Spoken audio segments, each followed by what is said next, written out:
छोटी सी स्टोरी सुनाने जा रही हूँ, बहुत ही मोटिवेशनल है, पर स्टोरी को शेयर जरूर करके जाना। कि एक बहुत बड़ा बिजनेसमैन, बहुत पैसे वाला, उसका बिजनेस आसमान छू रहा था, अचानक से बीमार पड़ गया। उसको हॉस्पिटल में एडमिट कराया गया। बीमार ऐसा पड़ा कि पैरालिसिस हो गया। न वह उठ सकता, न वह चल सकता और न ही बोल सकता। डॉक्टरों ने इलाज किया, कैसे तैसे उसकी आवाज़ तो वापस आ गई, पर उसके हाथ पैरों ने काम करना बंद कर दिया। डॉक्टर ने कह दिया कि अब ये अपने पैरों पर कभी खड़ा नहीं होगा। इलाज के बाद उसको घर लाया गया। घर में सारी खुशियाँ थी, 2 बेटे बहू, पोते पोती, पत्नी थी अच्छी खासी, घर में एक नौकरानी भी थी।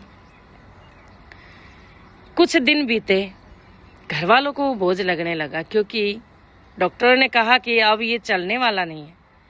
तो उसके जो रूटीन के काम थे वो करते करते घर वाले थक गए, परेशान हो गए।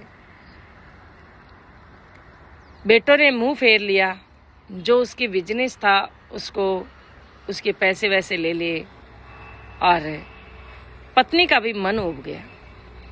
धीरे धीरे बेटों ने कहा कि माँ, हम शहर वाले घर में जाते हैं, यहाँ पे पिताजी रहते हैं तो प्रॉब्लम होती है। उधर पत्नी भी स्वार्थी थी। उसने भी अपने पति से कहा कि अब आप तो उठने वाले हो नहीं, और ये अपने जो घर की नौकरानी है वो आपका काम कर दिया करेगी, और हम शहर वाले घर में रह लेते हैं। उस टाइम वो पूरी तरह टूट चुका था, पर करता भी क्या। उसने कहा आपकी मर्जी, जो भी है। वो बेटे, बहू और पत्नी अपने शहर वाले घर में चले गए, और वो गांव वाले घर में था। नौकरानी को छोड़ गए। नौकरानी उसकी बहुत अच्छे से सेवा करती रही। कुछ दिनों बाद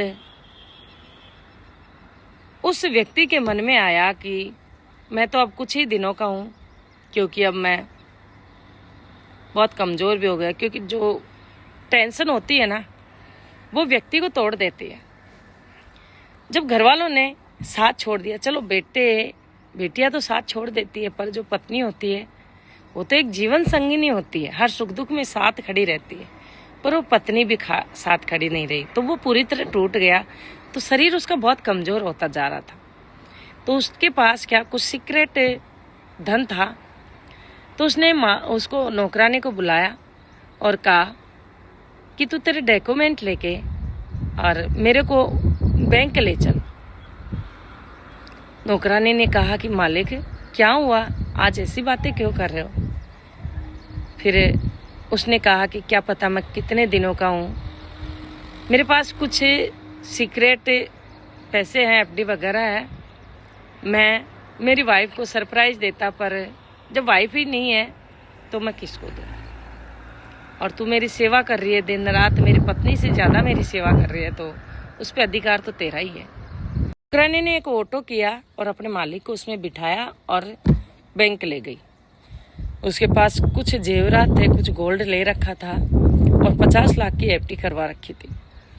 वो उसने अपनी घर की नौकरानी के नाम करवा दी वो एफडी, और वो घर आ गए। अब नौकरानी ने कहा कि मालिक, आपने मेरे नाम पैसे करवा दिए, तो उन पैसों के हकदार मैं हूँ। अब मैं मेरे हिसाब से इलाज करवाऊंगी आपका। उसने कहा कि नहीं, अब इलाज नहीं होगा। नौकरानी ने जिद करके उसका जगह जगह इलाज कराया डॉक्टरों के पास। डॉक्टरों ने एक ही सलाह दी नौकरानी को कि ये मेडिसिन से सही नहीं होगा, इसको एक्सरसाइज की ज़रूरत है। उस नौकरानी ने उस व्यक्ति को डेली एक्सरसाइज करना शुरू किया। रोज़ उसको अपने कंधे पर हाथ रखवा के और पकड़ के उसको घुमाती, 2-3 किलोमीटर घुमाती, और उसकी हर एक्सरसाइज करवाती। धीरे धीरे उसके इम्प्रूव हुआ, और एक दिन ऐसा आया कि वो अपने पैरों पर खड़ा हो गया। पैरों पर खड़ा हुआ तो उसने अपना बिजनेस फिर से स्टार्ट किया। बिजनेस फिर से स्टार्ट किया, क्योंकि जमा जमाया जो बिजनेस होता है ना, जो व्यक्ति करता है तो उसको वापस स्टार्ट करने में कुछ प्रॉब्लम नहीं होती। उसका बिजनेस फिर से उसी रफ्तार से आगे बढ़ गया। उस नौकरानी के 2 बेटे थे और उस मालिक ने उस बिजनेस के हकदार उन 2 बेटों, नौकरानी के दोनों बेटों को बना दिया। आज वो नौकरानी और वो 2 बेटे और वो मालिक इतने खुश है कि पूछो मत। और वो जो बेटे थे और जो पत्नी थी, उनको जब पता चला तब उन्होंने खूब मिन्नत, पैर पकड़े, खूब मिन्नतें करी, पर उस व्यक्ति ने उनको माफ़ नहीं किया। क्योंकि जब कठिन परिस्थितियों में साथ छोड़ देते हैं ना, वो अपने नहीं होते हैं। अपने होते तो किसी भी परिस्थिति में साथ नहीं छोड़ते। इसलिए ज़्यादा अपने भी मत किया करो, क्योंकि जब दुख आता है ना तब साथ छोड़ देते हैं। कुछ ही लोग हैं जो जीवन भर साथ निभाते हैं। क्या मैंने सच का कमेंट करके ज़रूर बताना, और यदि स्टोरी पसंद आए तो शेयर ज़रूर करके जाना।